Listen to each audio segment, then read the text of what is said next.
एक बार मुद्गल ऋषि मौन साधना कर रहे थे और कुछ चोर राजा के यहाँ से चोरी करके भागते हुए आए और ऋषि को मौन साधना में लीन देख करके राजा के यहाँ से चुराया गया पूरा सामान ऋषि के आश्रम में ही छुपा कर भाग गए।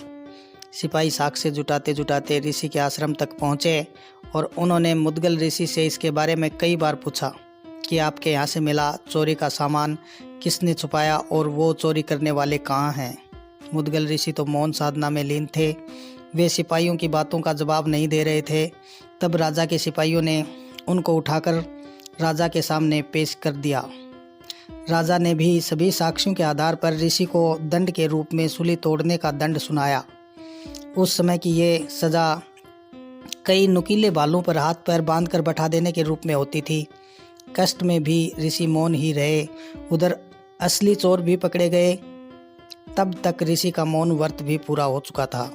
तब राजा ने अपनी गलती की क्षमा याचना ऋषि से की।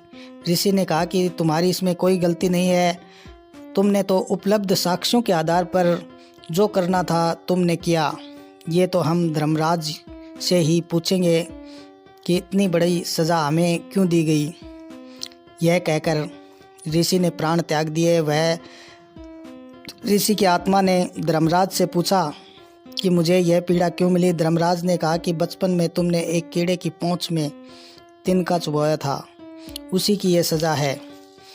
ऋषि की आत्मा ने धर्मराज से पूछा, क्या जानबूझकर किया था मैंने ये अपराध? धर्मराज ने कहा नहीं, तो फिर इतनी बड़ी सज़ा क्यों?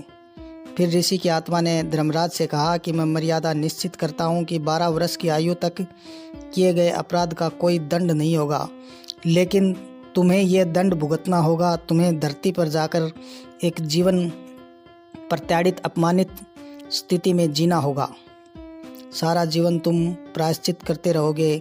इसी कारण से कहते हैं कि धर्मराज को युधिष्ठिर के रूप में जन्म लेना पड़ा।